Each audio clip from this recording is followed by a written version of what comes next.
Muito recentemente, houve um acirrado debate sobre uma performance cujo vídeo viralizou nas redes sociais, onde aparece uma criança interagindo em cena com um ator nu, imediatamente classificada de lixo por várias pessoas.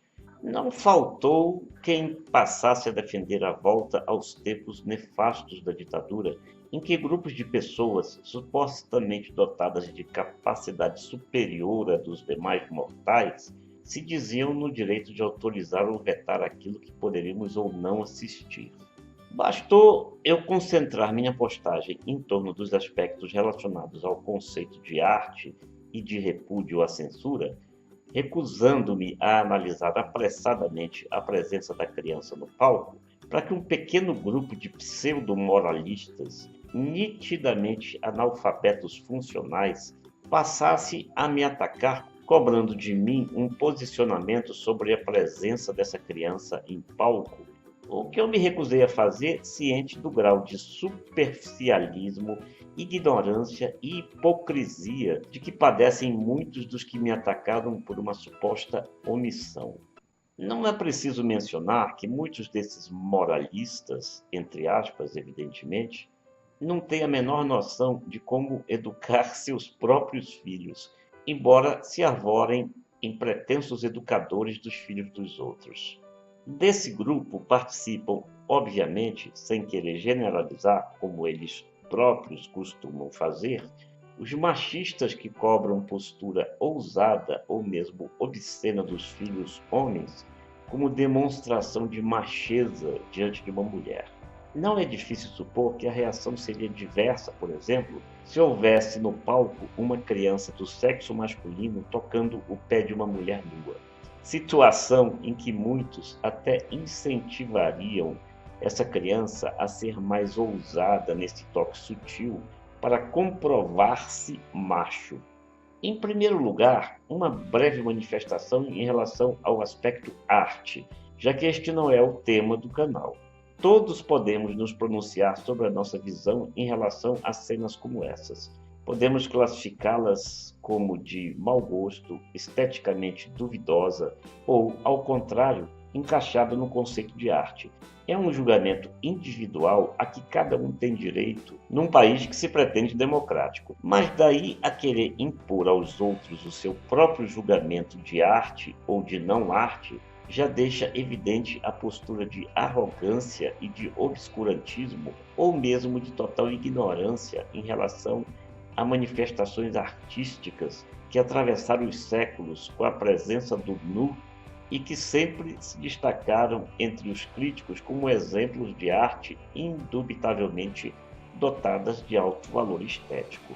Mas, como já dissemos, arte não é o tema deste canal nem do site recadosecreto.com.br, mas sim sexualidade, comportamento e relacionamento. E em respeito aos pedidos dos frequentadores do canal, e não aos raivosos falsos moralistas que tiveram a arrogância de tentar nos pressionar, resolvemos analisar neste vídeo a sexualidade das crianças. Há muitos aspectos a enfatizar nessa análise. A primeira delas é a de que a sexualidade está presente na criança desde o seu nascimento, como nos ensinou Freud desde o século XIX, entre outros que foram vítimas da mesma fúria obscurantista em relação à sexualidade humana, entre os quais um dos seus discípulos mais famosos, o médico, psicanalista e cientista Wilhelm Reich. A segunda ênfase se dá em razão da necessidade de esclarecer os mais ignorantes quanto ao fato de que sexualidade não está associada ainda a erotismo na cabeça das crianças, algo que começa a surgir mais na puberdade. A terceira ênfase que deve ser manifestada, diante dos que ainda insistem em achar que criança acredita que os bebês são trazidos por cegônias ou surgem de sementinhas plantadas na mamãe, é que as crianças devem ser deixadas à vontade para perguntar e para questionar, e que a pior postura é o castigo, a advertência, a reprimenda, a repressão em relação a atitudes e gestos envolvendo o próprio corpo em consequência natural do despertar da sexualidade. Diante do terror injustificado de pais que reprimem o despertar ou o desenvolvimento da sexualidade e que deixam, em contrapartida, os filhos expostos às mais execráveis cenas de violência e brutalidade, como se a crueldade fosse uma fase natural da vida e não a sexualidade, parto para mais uma ênfase, desta vez em forma de pergunta. Você sabe qual é a melhor maneira de responder uma pergunta de criança sobre sexo? Provavelmente não sabe, se for um hipócrita despreparado e prisioneiro de dogmas estúpidos ou de posturas igualmente hipócritas que apelam para posicionamentos obscurantistas baseados na inclinação repressora. Estas, sim, propulsoras de todas as noções equivocadas que tanto prejuízo já causaram, causam e, provavelmente, ainda continuarão causando ao desenvolvimento de uma sexualidade sadia. Pois eu vou lhe dizer, a melhor saída para uma pergunta sobre sexo vinda de uma criança, principalmente se essa pergunta lhe parecer embaraçosa, é perguntar à criança o que ela acha daquilo que ela própria está perguntando. Isso mesmo, a melhor resposta é começar perguntando.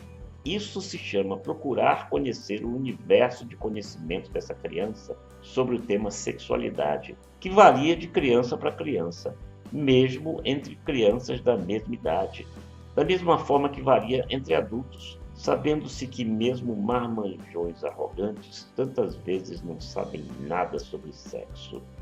A partir desse conhecimento demonstrado pela criança, você terá como responder de forma condizente com esse universo de conhecimento dela própria, sem arriscar-se a passar por constrangimento maior, que será o de ser chamado de bobalhão, que nada sabe sobre sexo, caso venha a ensaiar respostas ridiculamente inseridas no folclore dos que ainda acham que criança nada sabe sobre algo que está no corpo dela e de todos os seres viventes, o sexo. Associar sexo a algo negativo cria essa visão negativa para a vida toda, muitas vezes. Criança quer respostas simples e objetivas, jamais mentiras ou enganações. E se a criança quer aprofundar nas perguntas, essa é uma forma de ela lhe fornecer ainda mais noção quanto à abrangência e à profundidade desse universo em que ela se insere. Não tente fazê-la de idiota sob o risco de você se revelar o idiota nesse diálogo, que pode variar de esclarecedor a embaraçoso ou confuso, conforme o seu universo de conhecimento sobre a maneira mais adequada de agir numa situação dessas. Existem diretrizes óbvias que escapam aos ignorantes e aos falsos moralistas, repressores e hipócritas. A criança deve sentir-se à vontade para perguntar. Se você não quiser responder, ela vai procurar outra forma de saber, ficando mais vulnerável a riscos. E se você tentar esconder o seu despreparo, apelando para respostas idiotas, vai criar uma visão distorcida na cabeça das crianças, visão distorcida que esta sim é absolutamente nefasta ao desenvolvimento sadio de sua sexualidade. Da criança, óbvio. Existem adultos tão ignorantes ao ponto de tentar reprimir o óbvio. O corpo é fonte de prazer. E a criança descobre isso, queira você ou não. Descobre também, já muito cedo, as diferenças anatômicas entre os sexos. Reprimendas, censuras e castigos são a forma mais estúpida e infalível de torná-la um adulto sexualmente doente. É óbvio que também é preciso mostrar a ela a diferença entre o comportamento sexual e o comportamento social. Se na descoberta do prazer ela se masturba, por exemplo, o que é um reflexo natural em certa fase do desenvolvimento sexual, não deve ser reprimida ou castigada, mas sim orientada a não proceder dessa forma em público, na frente de outras pessoas, porque é um ato íntimo entre ela e o próprio corpo. A repressão, numa fase dessas, talvez seja a resposta aos adultos viciados em masturbação, porque certamente reprimidos não amadureceram sexualmente. E podem, inclusive, muitas vezes proceder aí sim de forma condenável ou prejudicial a outras pessoas, em razão exatamente dessa imaturidade aguda resultante de uma educação repressora. Quem coloca minhoca na cabeça das crianças, não cansamos de dizer, são os adultos repulsivamente ignorantes que misturam, por exemplo, sexo com dogmas de religiões tendentes a macular a noção sadia de sexualidade ou que se tornam prisioneiros de educações repressoras e altamente nefastas. Nem é preciso mencionar que a criança deve estar sempre cercada de cuidados quanto à sua segurança, não se permitindo que ela permaneça sozinha em companhia de pessoas desconhecidas, por exemplo, mesmo que eventualmente vistas essas pessoas como da maior e mais alta confiabilidade.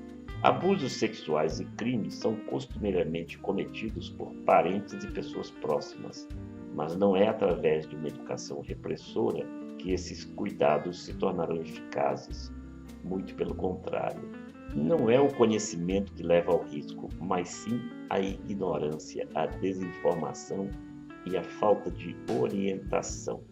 Propor-se a ditar comportamentos e a apressar julgamentos sem conhecer contextos, circunstâncias, objetivos, universo infantil envolvido e uma série de pressupostos indispensáveis a uma avaliação equilibrada, é pressupor-se dono da verdade e paladino da moralidade, sintomas reveladores exatamente de personalidades que contradizem a suposição de postulados pretensamente nobres e esclarecedores. Eu me considero uma pessoa privilegiada, pois convivi com uma mãe honesta e digna que sempre manteve comigo um diálogo franco e esclarecedor sobre sexo, e com um pai repressor que tantas vezes identificava em comportamentos ingênuos e inocentes de uma criança as possíveis distorções da sexualidade dele próprio, que resultaram precisamente da educação altamente repressora que ele recebeu na infância. Não convivi com meu pai o suficiente para desvendar tudo sobre a personalidade dele, pois quando ele morreu, eu era um garoto ainda. Mas conheci a história semelhante de outros meninos cujos pais, também repressores, escondiam em seu disfarce falso moralista atitudes que eles não ousavam revelar, mas que aos poucos, com nossa imaturidade atenuada, acabamos descobrindo. Aprendi muito cedo, portanto, a distinguir atitude esclarecedora de ignorância e de hipocrisia. São coisas bem distintas, obviamente. E me tornei vacinado contra a hipocrisia, forma danosa e nefasta de proceder em relação a uma questão da maior importância na vida de qualquer pessoa, o desenvolvimento de uma sexualidade sadia, que vale por toda a vida e previne dissabores e até mesmo tragédias. O link do nosso site vem logo a seguir. Se você está disposto ou disposta a conhecer e a debater sobre sexualidade, comportamento e relacionamento, acesse o link logo a seguir. E há no site um link para você enviar suas opiniões e perguntas, se estiver disposto ou disposta também a ampliar esse debate igualmente de forma sadia e esclarecedora e em alto nível, como é a nossa diretriz permanente sobre assuntos tão sérios. Estamos esperando você.